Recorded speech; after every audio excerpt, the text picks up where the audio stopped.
Hello, and welcome to Logic, Philosophy 8. A few introductory remarks. First, logic, what is it? It's the study of argument, and logic is part of philosophy. What logic proposes to do, not only for those whose occupation is philosophy, but also for those who study logic in its own right, is to clarify thinking to help avoid some standard foibles and pitfalls in human thought. Los Angeles Southwest College, our college is a small one. We offer only two courses in philosophy, Philosophy 1 Introduction and Philosophy 8 Deductive Logic course. Most students here, if they even take one philosophy course, do not take both. Thus, we have not required Philosophy 1 as a prerequisite. 8. In another school setting, it might make sense to do so. In any event, our one logic course does fulfill graduation requirements for critical thinking, but logic is not just technical, not just a standalone. Logic is part of philosophy. Thus, to understand logic, even its technical bits, really works best with some prior grounding in general philosophy. That's why I have in the past spent some time up front running the logic students through the basics of general philosophy. I no longer do such preliminaries. Why? Well, because my general lectures from Philosophy 1 are available on YouTube. Thus, in taking the logic course, especially if you've not yet had an introductory course, I would advise you to view the introduction to Philosophy 1 bits and simply go to YouTube and ask for Michael Cavanaugh, but also put in philosophy, and you'll get to my YouTube channel. Otherwise, if you just put in the name, there's a more famous Michael Cavanaugh. He covers Billy Joel tunes. I wish I could do that, but I can't, and it's not me. So if you want the philosophy lectures, Michael Cavanaugh and philosophy. In particular, pay attention to the lectures having to do with three philosophical problems. These are parts 5, 6, and 7 of the entire series. I will summarize these shortly. And as a shortcut, here are the URLs respectively to 5 and 7. The approach to logic we'll be taking here is not a conventional one. The unconventionality does, however, spring from a particular point of view, namely that logic is not a standalone. Usually logic is taught as if it were a standalone. Logic is represented as a set of techniques, syllogisms, Venn diagrams, truth tables, symbolic notation, and the like, techniques which can be made to appear sometimes almost pointless. Logic is not pointless. It is part of the long-standing enterprise known as comprehensively critical rationalism, philosophy in other words, and its point has been to seek clarity of cognition in human conduct. To put the matter another way, the point of logic is not the narrow one of purging ambiguity, it is the broader one of fostering clarity, or perhaps one could say mitigating ambiguity by increasing clarity. So here are our three philosophical problems. We'll take these up briefly in order. The next comment assumes that either the listener is up to snuff already on basic philosophy, or if not, has taken the time to view as suggested introductory lectures on YouTube. Else the next comments may seem a bit opaque. This is not necessarily a bad thing. The concepts mentioned, including a quick definition of deduction and induction, should become clearer in any case as we move on in this. Okay. First one. Rationalism and empiricism. And what's the central problem here? The problem is, what's the source of our knowledge? Does it stem from reason, or does it stem from experience? Sometimes this is explicated in terms of what's called Hume's fork. David Hume, 18th century philosopher, said that knowledge consists either of relations of ideas or of matters of fact. There's kind of fork in the road there. We have rational sources to our knowledge, some of it, other bit of our knowledge, we have empirical sources. That's how reason and experience map out. So what does rationalism and empiricism have to do with logic? Well, several things, as it turns out. The first relation is perhaps obvious. Quarreling about the source of our knowledge is what gives rise to the distinction between deductive logic and inductive. Francis Bacon, 17th century philosopher of science, thought that deduction is represented by the Aristotelians who came before him and were particularly prominent in the Middle Ages. He thought that deduction was degenerate and that we needed to replace deduction with inductive logic. Science was to have any hope of making progress. And what's the distinction here between deduction and induction? Quite simply, deduction is a type of argument in which true premises, at the very best, may yield a conclusion which is certainly true, whereas inductive logic is a type of argument in which true premises, at their best, may yield a conclusion which is probably true. So there's a degree there. And most deduction is going to give us conclusions which are certainly true if it works. It always works, but if it does. And best induction can hope to do is to give us probability weaker. For several centuries after him, philosophers followed Bacon in this regard, trashing deduction. For about 300 years after Bacon, induction was enthroned as the philosophy of science. Deduction was relegated to those interested in how many angels might dance on the head of a pin. This is a caricature, but medieval philosophers might very well, do this. Actually, how many angels can dance on the head of the pin? It turns out it's an infinite number. Since, despite their representation in Western art as embodied creatures with wings, angels actually have no extension. They have no three-dimensionality. So, an infinite number could fit easily on the head of a pin. In case you wanted to know. The result is that for a very long time, inductive reason has been identified with the philosophy of science and the progress of human knowledge, while deduction has been thought of as a relic from ages. Now, if that's the case, if Bacon was correct, then why in the world are we doing this course on deductive logic in the 21st century? The answer, as we'll see in chapter 1, is that deductive logic is capable of much more than we have imagined in the past. Not only is a certain sort of syllogism, and a syllogism is a basic form of the human argument, not only is a certain sort of syllogism part of scientific advancement, it is a key means whereby scientists test theories for their truth or for their falsity. The second thing is perhaps less obvious. When one thinks about the relative power of relations of ideas and matters of fact, the rationalism and empiricism question may correlate with what one expects logic to do. So Hume's fault there. As we shall see in chapter 2, during the 20th century, there developed a strong and strict version of empiricism, known as the logical positivist movement. In 1933, Frege, Alfred Schulz Ayer, traveled to Vienna, returned to introduce logical positivism to Anglo-American analytic philosophy at Oxford and elsewhere, and it took off in the middle of the 20th century. Very important movement, very influential on the teaching of logic, and still resounds with an echo effect, for better.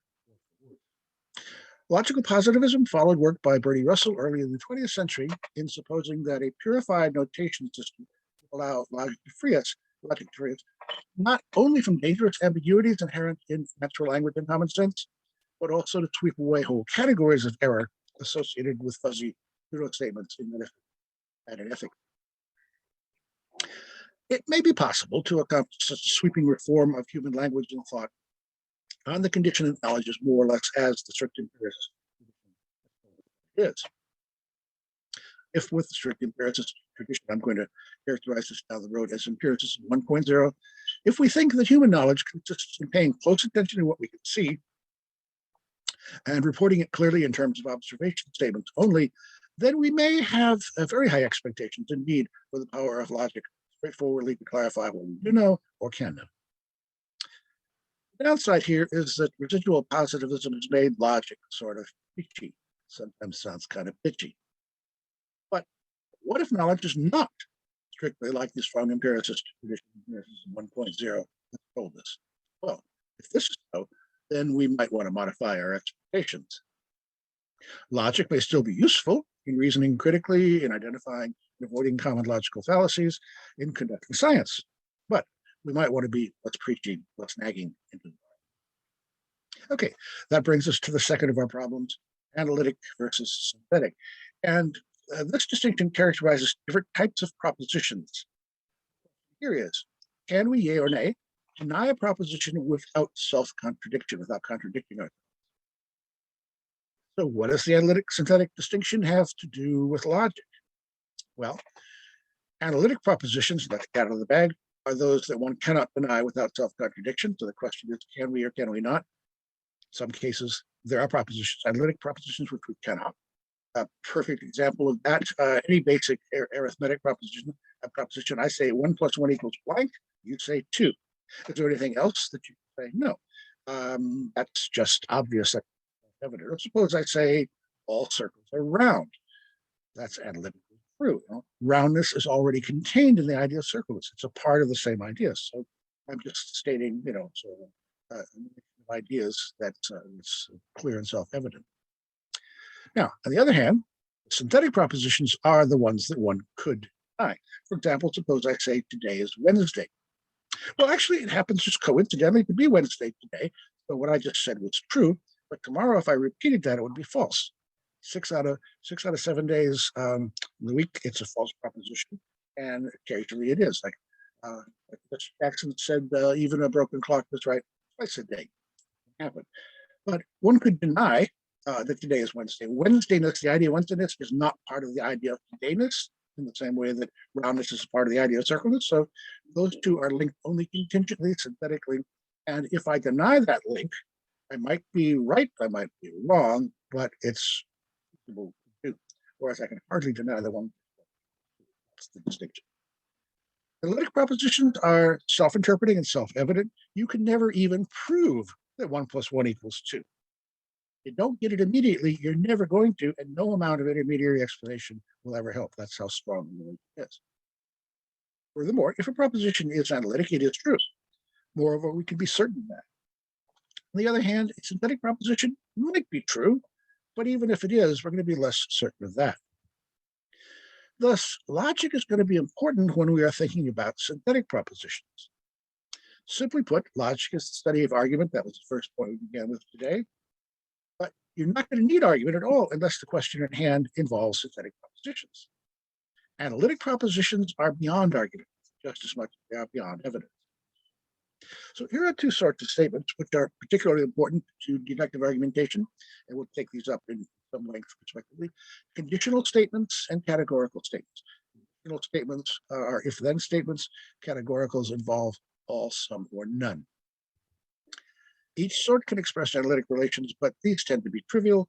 Conditionals and categoricals usually express synthetic relations, the most interesting. So, suppose I said, if one begins by appeasing dictators, then the dictator will win. This assertion might be true, or it might be false. It allows and requires an argument for whether it is true or false. Suppose I were to say, all birds are dinosaurs. Here's a categorical. This too might be either true or false, and it's not the same thing. I'm not just asserting that the term bird, the term dinosaur mean the same thing analytically, because they don't. I'm expressing a synthetic relation and saying that, by the way, these two terms, they seem to refer to different populations, but they refer to, in fact, the same population. When we talk about birds, we are talking about the sole surviving population of dinosaurs. Of course, all birds are dinosaurs, if not all dinosaurs being birds. Second, if we're interested in such things as science, history, law, politics, economics, analytic propositions will not be in the forefront of our attention. So it's the synthetic ones that we're going to be going for. And if we need to argue, in other words, if we need to apply logic and critical reasoning to any of these matters, it must be to sort out a set of synthetic questions instead. Additionally, in logic class 3, we tried to learn to avoid fallacies. However, fallacies are only an issue to the extent that knowledge is mostly synthetic. For analytic propositions, these are true by definition, fallacies are not even an issue, but they are an issue. And they are an issue just because synthetic propositions are so overwhelmingly common. Also, whether any alleged fallacy is or is not actually fallacious is a rebuttable proposition, and rebuttability is a property of synthetic but not of analytic property. Suppose I say 1 + 1 = 5. This is false. Obvious why this is false. And if I insist on repeating this, that's.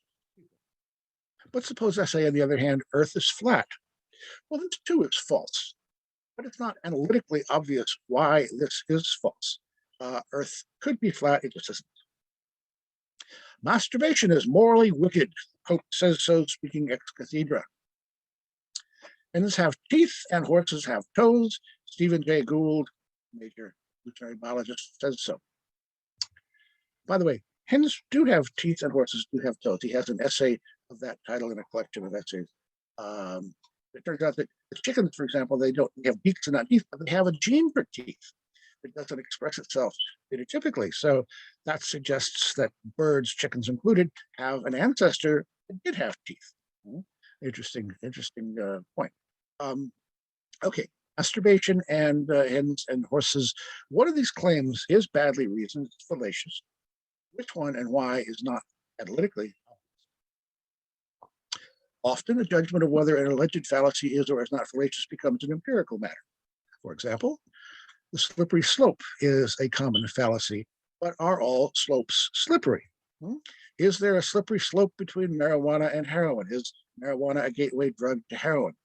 Is there a slippery slope between marriage equality and polygamy or interspecies sex? Between Viet Cong insurgency and the invasion of San Francisco?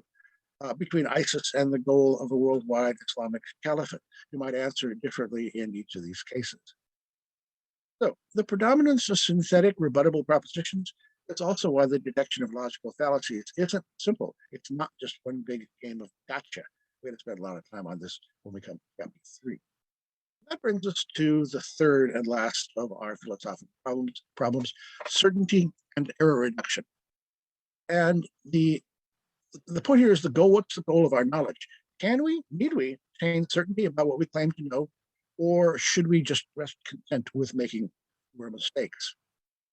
Okay, what does the goal of knowledge problem have to do with logic? Well, first, and this is related to the prior point about the prevalence of synthetic propositions, if analytic certainty is elusive, we're going to need more modest expectations about what logic can do for us. Second, if certainty is elusive, we may expect to be more charitable with respect to what we think technical procedures of logic may accomplish. We're going to see this in chapter 1 regarding the concept of validity.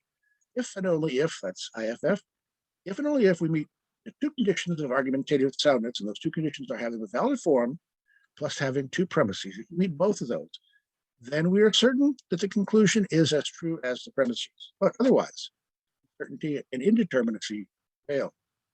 We're also going to see this in chapter 4 when we consider whether or not, knowing the truth value of any given proposition, we can know likewise the truth of any other. Sometimes yes, sometimes no. So here too, certainty. Now, if there are such things as analytic propositions, then it must be false to say no statement is certainly true. Yeah, some statements are certainly true. There may not be many of them, but they're not none. As Velociraptor asks, when people say there's no absolute truth, why are they always so absolutely certain about that? Even so, there are very few statements which can be certainly true, so we might be well advised to tread lightly, as Bertie Russell reminds us. Thus, armed with a bit of background in general philosophy, we're now ready to plunge into the particular study of logic. Oh, let me say a word about the textbook first. Give you all your money. I can't. That other textbook already took it. Robbery.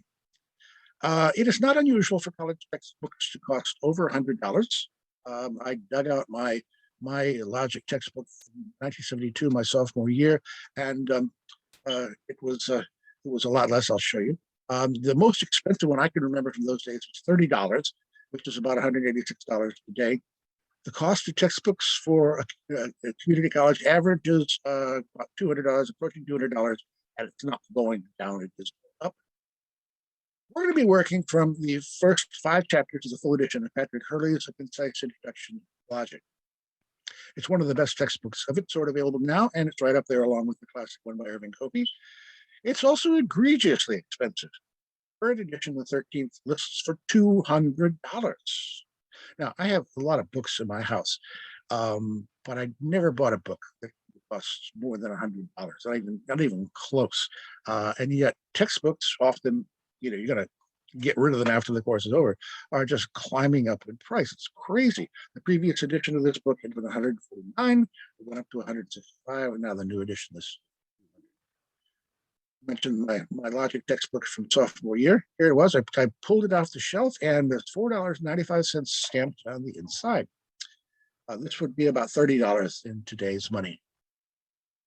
So what I did, I like the Hurley book, but the Hurley book is written to be used in at least 3 different logic courses. So there's a lot of material in there that no single course is going to use. Well, why do we need to buy that material? So I had a custom edition made. As only the first 5 chapters. It cost substantially less. When it first came out, it was $94 new, which is still a lot of money. Again, I'm not going to pay $100 for a book.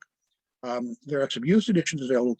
The thing about this is, though, it is available only from our Southwest College And you're not going to find it on Amazon, not going to find it on eBay. Don't even try. In fact, if you were to find a custom edition, it probably would be from some other college, some other professor, might not contain the same stuff. So if you are a student at Southwest College and you're viewing this video on YouTube and you have access to the college, that's an option for you. I'll mention some other options in a minute. It was $85 new. It's risen to $94, but nothing has changed between those two editions. Let's see here. Oh, I didn't. There. Again, the special edition is only available at our bookstore, but the full 12th edition, the edition from which my condensed edition is drawn, is available all over the place on Amazon and eBay, other thrift books, so forth. The lowest price I've seen before was $9. I just checked it again last night, $4.32. Now you gotta pay shipping. It's gonna go up $8-9 total, but that's pretty good. And it's available in the ebook format as a PDF, or you can rent it. Lots of options there. Now, what you don't get if you get the full edition as opposed to the special edition, I wrote a 75-page preface which ties the text into the course that we teach at Southwest College. I don't have a dog in this fight. I don't get any royalties from that. Get no money from this edition at all. I don't think my preface is worth $94. If you happen to get it into the bargain, okay, read it. It's okay to have, but it's not critical. In any case, however you finance it, whatever edition you get, having access to Hurley's text will be a definite asset in understanding deductive logic. I am going to, for every chapter, assign some reading, and I expect students to do that in advance of the lectures. And then while the lecture is going on, it's also a good idea to have that text in front of you. I'm not going to follow point by page, but give you a general outline. As we go through chapter by chapter, it's going to be important for you to have read each chapter. My lectures are never just redundant for the readings. In the live version of the course, I realize that some of you will be taking the course and then looking at this YouTube video that we're doing, the series we're doing right now. Others of you will not be enrolled in the course, but may want to learn something about logic and start watching the video. For those who are in the class, get these lectures, or these PowerPoints, you have these lectures right now, in the form of did I say PowerPoint? Yeah, in the form of PDFs. So for the live version of the course, there's the text, there's a lecture, and there's a PowerPoint. None of these things are redundant for the others. So if I assign you to read the text, my lecture is not just going to regurgitate the text. The PDF is not simply going to substitute for the lecture. In fact, if somebody is not enrolled in my course, I will not give them the PDFs. People will come to me and say, hey, you're teaching the logic course. Can I have your handouts? No. If you're following the lectures, then the handouts will make some sense. They're backup to the lecture, but they're not standalones. And so if you think that you're going to get the gist of the lecture by just reading the PowerPoints and the PDF handouts, not going to happen. What I said.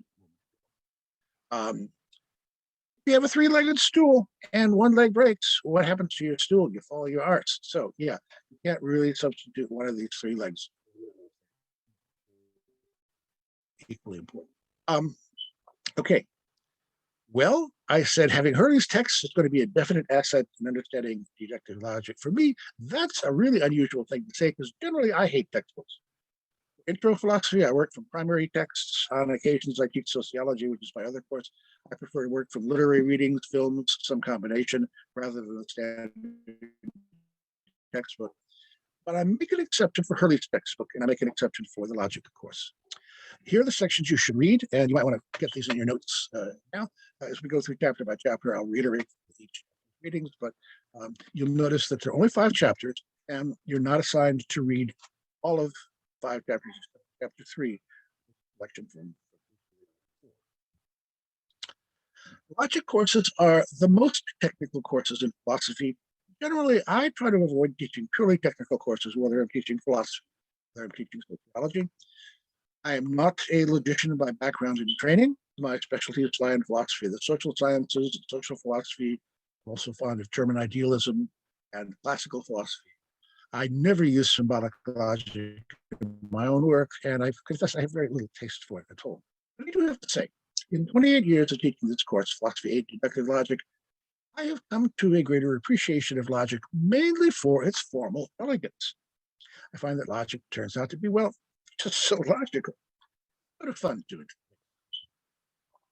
Now, a few words about my approach to these, just because it is somewhat unusual. My general outlook on philosophy is what is called PP&E, politics, philosophy, economics. Most logic courses will be taught from a narrower perspective as a purely technical Anglo-American analytic enterprise. I will assume rather that logic is part of philosophy, philosophy is part of the humanities, and these are both part of education. Many philosophy teachers use tables or bent sticks as an example. I tend to use real-world examples, drawing freely on comparative currents in fields like anthropology, cognitive psychology, linguistics, behavioral economics, intelligence, jurisprudence, biology, tomography, biology. And I'll throw in occasionally Shakespeare and maybe a little cinema. My orientation will come out, for example, in my treatment of language in chapter 2, as well as in logical fallacies. Rationality is an important aspect of human life, and we should take it seriously. At the same time, we need to recognize, as Herb Simon reminds us, that rationality is not entirely unbounded. Herb Simon won the Nobel Prize in Economics for his concept of bounded rationality. It's important to consider not only the larger worldly context of logic, language, and fallacies, but also their limits. It is depressingly easy to fall into preachiness and fundamentalism. Standard modern treatments of logic tend to assume that logic gives not a descriptive account of the ordinary psychology of human thinking, but rather a prescriptive account of how reasoning ought to proceed, but in fact doesn't proceed in ordinary thinking language. Now, this is not an unsound insight. There's a lot to be said for prescription, but I wonder if we could say something for prescription as well. We might ask prescriptive, but for what? Suppose we do go to all the trouble, authors do so, as do cognitive psychologists, of distinguishing appropriate reasoning from fallacies and cognitive biases. Why isolate and describe the fallacy of affirming the consequent, for example, if not to discourage ordinary people, scientists, policymakers, citizens, from continuing to deploy the fallacy? That is, if we prescribe, shouldn't that have an effect if people are paying attention on what we describe subsequently? It is, of course, conceivable instead that logic might describe the psychology of ordinary thinking, and a number of people have said this over the years. It's not recently, but it's been. It's debatable whether some humans, any humans, for example, primitive humans, that's a pre-logical mentality. This was a big issue in anthropology in the 20th century. Lévi-Strauss came down on the side of saying humans, whether they're primitive, they're otherwise are reasoning creatures. Humanists reason, and they do so logically in the savage mind. Recently, Steven Pinker, in his, I think it's his most recent book now, Rationality, Why It Seems Scarce, Why It Matters, and talks about the San people in the Kalahari. They are persistent hunters, very, very primitive, hand-to-mouth subsistence agriculture. Over the long haul, they have evolved the use of logical procedures which have definite survival value for them. Here's what he says. They, the San, reason their way from fragmentary data to remote conclusions with an intuitive grasp of logic, critical thinking, statistical reasoning, correlation and causation, and game theory. The San also engage in critical thinking. They know not to trust first impressions and appreciate the dangers of seeing what they want to see. Nor will they accept arguments from authority. Anyone, including a young upstart, may shoot down a conjecture or come up with their own until a consensus emerges from the disputation. It sounds like these guys have been reading Karl Popper. Without necessarily requiring of ourselves that we solve such larger questions definitively, we might still do well to keep in mind that logic can be seen in the context of some of the. And the last thing I want to talk about, chase a little rabbit here, is Punnett squares. Here's a Punnett square. Punnett squares cross-classify two values of two variables, so it's sometimes called bivariate bivalent analysis. You have a variable A with two values, a variable B, 2 times 2 equals 4. That's why the Punnett square has 4 subsquares. These are useful for analyzing causation. They're also good for exploring similarities among differences. The downside is, don't let them encourage you to think only in terms of two variables, but the upside is they do let you focus on only two variables at a time, which could be a benefit. An analytic tool, as an analytic tool, Punnett squares come out of biology, are often used in social science, but though philosophers are less likely to use them, they also have applications in philosophy, logic. Now, logicians are not actually bereft of what you call graphic organizers. The Euler diagram, the Venn diagram are well known. There's even a rectangular one called the Markov chart. It's not used often, but consider, for instance, the sort of problems that may be amenable to representation in Punnett squares. Come from classical genetics. There's Reginald Punnett, he originated the squares. Here, a variable with two values, mother and father, parenthood in other words, can be cross-classified with another variable with two values, dominant recessive traits, and you generate possible combinations, homozygous dominant, homozygous recessive, and heterozygous. Bivariate bivalent schemes cross over into the social sciences like anthropology. Four property spaces can be represented by four squares, but you can do the same thing with dimensions in tension with each other and rank a bunch of possibilities. That in social science, this sort of thing has become quite elaborate, as in Talcott Parsons' four-function paradigm, AGIL, and he gets very elaborate with it. Each of the AGIL systems has subsystems and go on. It's kind of like Hercules and the Hydra. Or it's like Procrustes, the classic metaphor. If you don't know the story about Procrustes, he ran an inn between Athens and Eleusis, it's a cultic site. He had a bed, and travelers to his inn, if they were too short for the bed, he stretched them to make them fit, and if they were too long, he chopped off the limb. Rather sleepless night, I think. Try to avoid Procrustes. Like Hegel or Comte, Parsons wants to fit everything in a tight logical system, which the number four is curiously privileged, but there's nothing magical about four. Parsons' sociological counterpart, Merton, does the same sort of thing, but he finds that the nature of the problem needs a fifth box. He sticks a fifth box on, no problem. That's just adequate to what he's dealing with. So, in other words, if you like to do Punnett squares, there's no need to go full alchemical and always have the number four. You know? If it takes 17 to do quarks, charm spin, and flavor and all that kind of stuff, then use the right number. Punnett squares could have a great variety of interesting uses. Here's one from the common law. There's Blackstone. Better that 10 guilty persons escape than that one innocent suffer. We try to adhere to that in both American law and in British law. There could be actual guilt or innocence. There could be forensic guilt or innocence. That is what a jury decides. And juries are imperfect, but with any luck, forensic guilt will match actual guilt, so you get a rightful conviction. With any luck, forensic innocence will match actual innocence, so you get a rightful acquittal, but those aren't the only possibilities. You could get a wrongful acquittal, you could get a wrongful conviction, and Blackstone's rule is if you have to make a mistake, better to err on the side of wrongful acquittal than on the side of wrongful. That's the idea, Punnett square. You could have accuracy and precision. Hopefully you can combine both high accuracy and high precision, and you have all your shots in the center of the target. If you have low accuracy and low precision, well, you get them on target somewhere. High accuracy and low precision are a little bit better. You have a bunch of them grouped at the center of the target. What you really want to avoid is high precision and low accuracy, particularly if you're facing a guy like this. Shame culture versus guilt culture, a very basic thing in cultural anthropology. You can use Punnett squares there. Free will and determinism in philosophy, you can use Punnett squares there. What do you do if you have a stupid and lazy officer? That's a problem. If you have a clever and industrious officer, well, that's the guy you want to appoint to the general staff. You have somebody who's clever, not so industrious, a bit lazy, give them a leadership position somewhere down the line.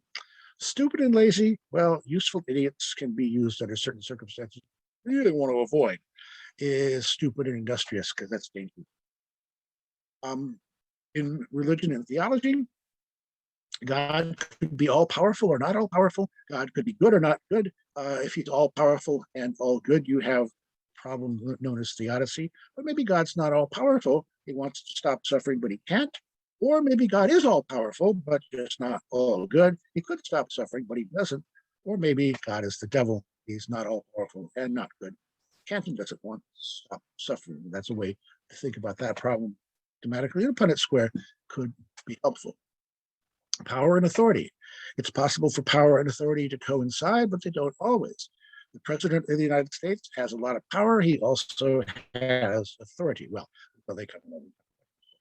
Her Majesty the Queen, unfortunately, the late Queen, had lots of authority, very highly respected, but no power. The Prime Minister governed for the current monarch as well, governs in the name of the monarch. So, you could think about political science in terms of Punnett square also. Hume's fork we also discussed. We're not going to go into this now. We'll come back to this, but you can think about analytic and synthetic propositions in terms of a priori and a posteriori, and come up with some possibilities there. There have been arguments for the existence of God. St. Anselm has an argument, which is really an armchair argument. He argues from relations of ideas.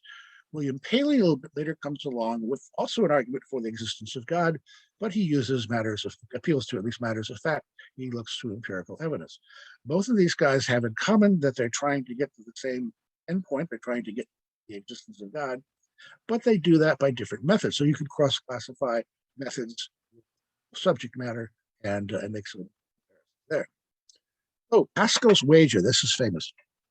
Either God exists or God does not exist. Okay, suppose God does not exist. Does it matter whether I believe in God or not? No, because it doesn't exist, so nothing's going to happen to you. But supposing, on the other hand, God does exist, well, then it makes a difference, because if I believe, I get to go to heaven. If I just believe, I get sent to hell. So what's the best bet? The best bet is to believe in God, just in case it does exist, where you to avoid hell. Maybe you'll get nothing, but you won't. This is Pascal's wager, as it's called, are sometimes taken to be an argument for the existence of God, or at least for believing in God. They may not be the same. Now, that's a variety of uses of Punnett squares in a lot of areas, including general philosophy. Punnett squares will have a great variety of interesting uses for logic, and we're going to use them a lot throughout this course. Easy to confuse deduction and induction, but a Punnett square cross-classifying these two modes of reasoning along two different dimensions can help sort things out. Over the long term, there's been a debate over the relative merits of deduction and induction, compare their vices, their virtues, that. Conditional syllogisms, if-then syllogisms, can be sorted in a bivalent way. It turns out there are 4 of them. And we can look at some concrete ones and look at validity. We can really, break down syllogisms in a systematic way. The simple tool of a 4-fold box. Or we can expand. Here is a this is the single most important page in this entire bloody expensive edition, by the way. Summarizes the key concept of validity. There's a basic concept in deductive logic by showing that of the permutations between valid and invalid arguments and combinations of true premises and true conclusions, there are 7 possibilities out of 8, and 1 possibility is precluded, but that's what gives the strength of the concept of validity. That's not going to be at all clear to you now. We are going to spend some time with this down the road. I just wanted to foreshadow it and say, this is another way that these boxes are going to be. When we talk about categorical propositions later on chapter 5 to the end of the course, we can cross-classify quality and quantity. We get 4 possibilities there as well. So with that under our belts, we're ready to move along then to the basics of logic, argument, deduction, and induction, which we'll take up in part 2 of this lecture, starting with chapter